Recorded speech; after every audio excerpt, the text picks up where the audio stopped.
Hi, my name is Ruth Ann Steele, and today I have the pleasure of introducing Riley Gilmore.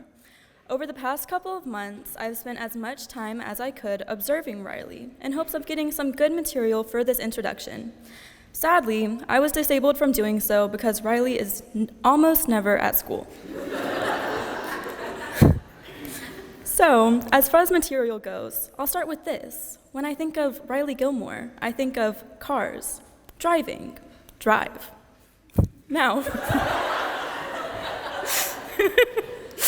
Now, give me a second.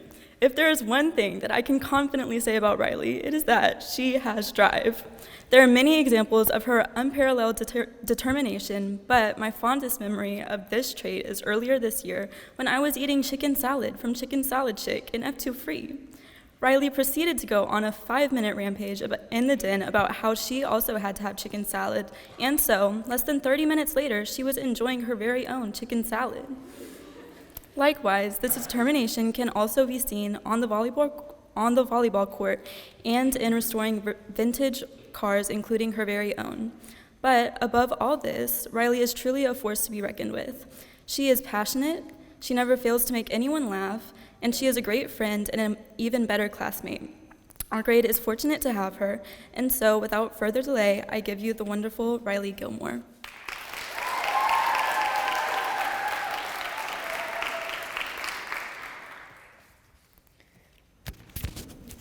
At the beginning of this year, the senior class went on the senior retreat to Victory Ranch. The teacher sat us all down in the cafeteria of the camp and reminded us about the letters that we were tasked to write to our senior selves at our freshman retreat.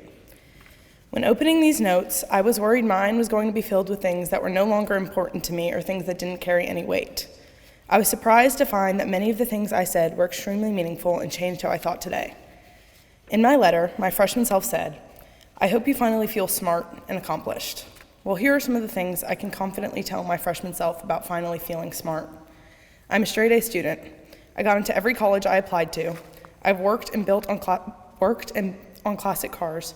I'm a 4-year varsity athlete. I played time-consuming club volleyball for almost all of high school, and I've had a job. But I can also tell my freshman self that I wake up every morning and don't feel particularly smart or accomplished. And I don't feel like this because I'm not, or because somebody tells me I'm not, but because every morning when I wake up, I compare myself to each of the people I encounter or those who have done better. Now, I know it is a cliche saying to say that comparison is the thief of joy, but this is a statement that cannot be more true. Each and every one of us have experienced both the dejected feelings that come with comparisons and the feeling of delight when you don't feel the need to compare yourself to anybody. Now, what's sad to me is that those brief moments of delight are often so few and far between that we tend to forget about them. Whether it is somebody's figure, wealth, academic achievements, looks, or their home life, these comparisons continuously leave humans with a feeling of inadequacy within themselves. What I have found is that I often put myself in these situations to make comparisons. Whether it is on social media, through the halls of my school, or to my older sister, comparisons fly all around me all of the time. It is so easy to feel unaccomplished when so many of the people around you seem so above and beyond at specific things. But if there's one thing I am sure of, it is that the people I'm comparing myself to are also comparing themselves to others. It is not easy to feel smart. I walk around with a weight on my shoulders that consists of what other people have done that I have not, the successes that they have had, the grades that they have made, and the awards that they have received. But the truth is, you will not receive some gold medal for all of the things you have accomplished in your life, and that is okay. But the gold medals and the awards and the success isn't what you should strive for. It is those brief moments where you are not comparing yourself to anyone. These moments can be so small that when writing this, I could really only think of one that I've ever had. It was the first time I was driving my car that I had built by myself. I had finally mastered how to drive a stick shift and was ready to go out on my own. The windows were down and the music was playing, and for those 45 minutes, my accomplishments were good. The grades that I had made, the schools I had gotten into, and the car that I had built were good. You see, the word good does not belong in comparison. It is not better, it is not great, and it is not the best. But what I have done and what I have accomplished is good, and I know that. I don't need a gold medal to tell me that what I have done is good.